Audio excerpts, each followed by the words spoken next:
Hello. In our last video, we looked at some examples of stochastic processes. The simple random walk, which is diagrammed over here. Every time you're at some position on the number line, you can either step to the right, to the left, or not at all, with probabilities P, Q, and R respectively. This is described in terms of two random variables, Z and X, where Z represents the step and X represents the position. Both Z and X have indices because for each time step I have a different random variable Z, and I also have a different random variable X. The X is a cumulative sum of the random variables Z. So for instance, X3 would be equal to Z0 plus Z1 plus Z2 plus Z3. Simple random walk has P equals Q equals 1/2, and the general random walk would have general P, Q, and R. Of course, P, Q, and R are non-negative and add to 1. The next example is the Wiener process, which in fact is very closely related. The way I described Wiener process is if you have a random walk and you zoom out and look at the random walk from a very far distance, it looks like a Wiener process. Instead of taking steps at integer time, the time step is very small, and instead of taking large steps, we're only taking very small steps. So you scale down the time step and the space step for a random walk, and you get a Wiener process.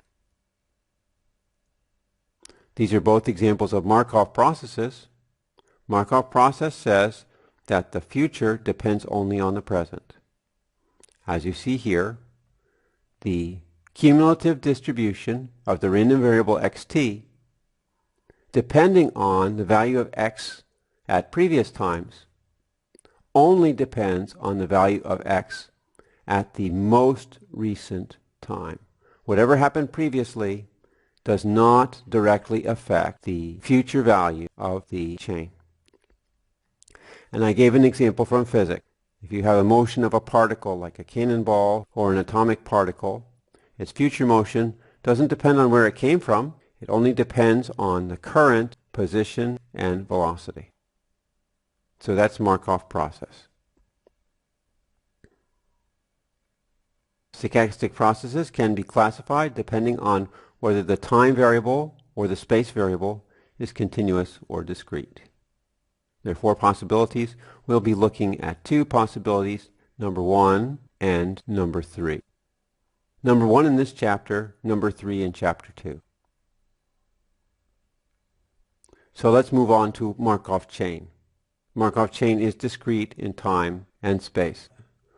You can see here it's a stochastic process with a denumerable index, n equals 0, 1, 2, ... up to infinity, which has a finite or countable state space. Here I've inserted that as best I can. It's a finite or countable state space. So this is said to be a Markov chain if for all states k0, k1, kn-1, j, and for all n greater than or equal to 0, we have this same Markov condition that we saw just a few moments ago. That is the probability that xn plus 1 takes any particular value, conditioned on previous values of the Markov chain at previous times, only depends on the value of the Markov chain at the immediately previous time. So if I'm looking at xn plus 1, the immediately previous time would be n. So this is a very key property and is very important in determining the characteristic of these processes. Now notice there's a very slight error here. This should be xn minus 1 equals kn minus 1 because you're conditioning on the previous values of the Markov chain. Now if you have a Markov chain with stationary transition probabilities, there's a very important intuition that you should keep in mind.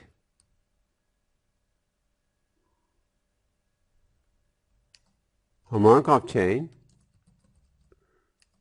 with stationary transition probabilities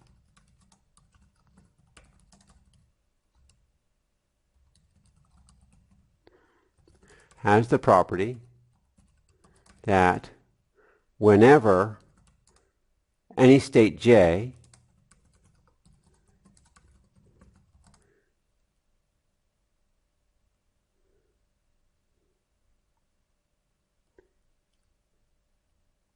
the subsequent process is mathematically identical to the process started in state j. Or I could say that whenever the Markov chain reaches j, it's as if you're starting all over again in state j.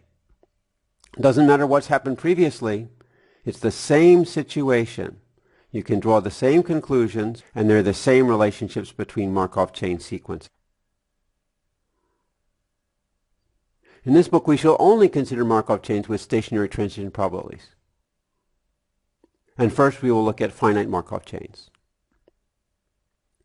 Let's run quickly through these definitions. We have definition of the state space, which are the possible values for the random variables x. For a finite chain, we denote these states as 0 up to m. Now, this is not quite accurate. The number of states is actually m plus 1 because we start at 0. Okay, so I fixed that. The sample space for a discrete time stochastic process is the denumerable product space made of all possible sequences of the random variables. We call this a product space for the same reason we call two dimensions the Cartesian product of two one-dimensional spaces. We can think of the different time steps as representing different dimensions. So the values x0, x1, x2, x3, ... and so on can be thought of as a vector in infinite dimensional space. So I've drawn a little diagram over here to illustrate this. Here we have our time axis, and we're only interested in discrete indices. For each discrete index, you have a value of x, and this value of x can be thought of as lying on a number line. So you can think of x0, x1, x2, and so on as components of an infinite dimensional vector. Associated with each Markov chain, there's a set of transition probabilities, pjk, which form a matrix. Pjk is the probability of moving from state j to state k. Notice in this book, sometimes the p is written lowercase, sometimes the p is written uppercase. Typically, you denote matrix entries in lowercase and the matrix itself in uppercase. But be warned that in this book, the small pjk and the large pjk are the same thing. So, pjk is the probability of moving from state j to state k. This is called a one-step transition probability. The values pjk satisfy the following. Since they're probabilities, they're non-negative. And we also have the sum from k equals 0 to m of pjk is equal to 1. And this should actually be j equals 0, 1, 2, 3 up to m. So I've inserted that correction. Now what does this mean intuitively?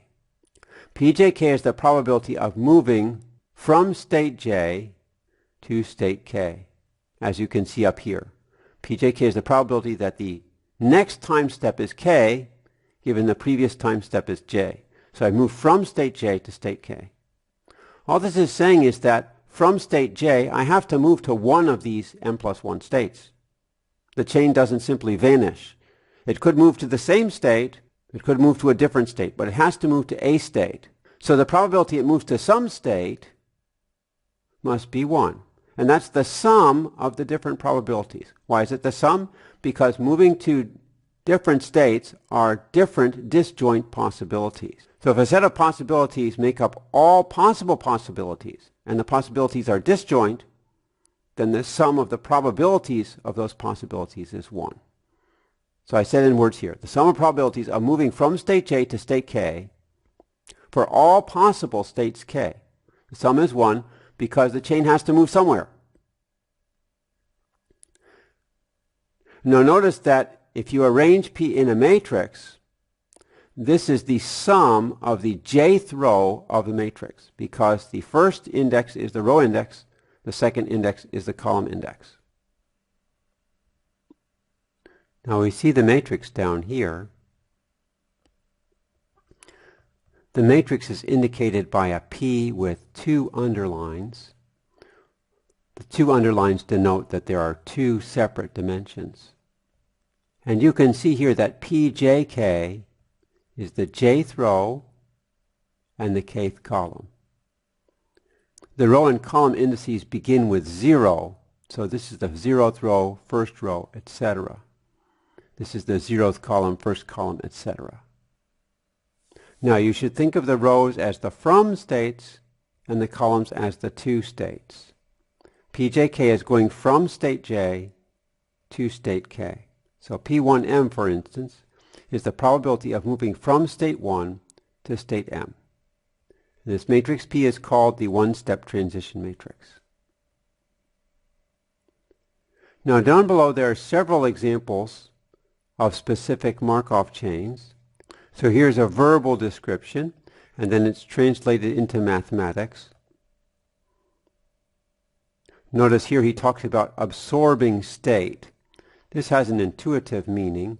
When the chain reaches state 0, it stays there. So it's as if this chain is absorbed. Similarly, if the chain reaches 4, it stays there. And you can see how that's reflected in the matrix. The state 0 has a 1 in its row, so does the state 4. Now notice here the rows do sum to 1. The columns don't necessarily sum to 1.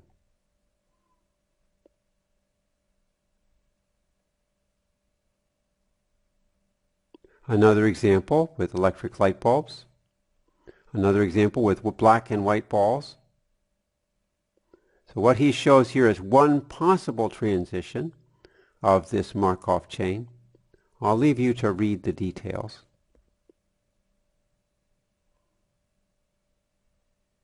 And we'll talk about probability vector in the next video.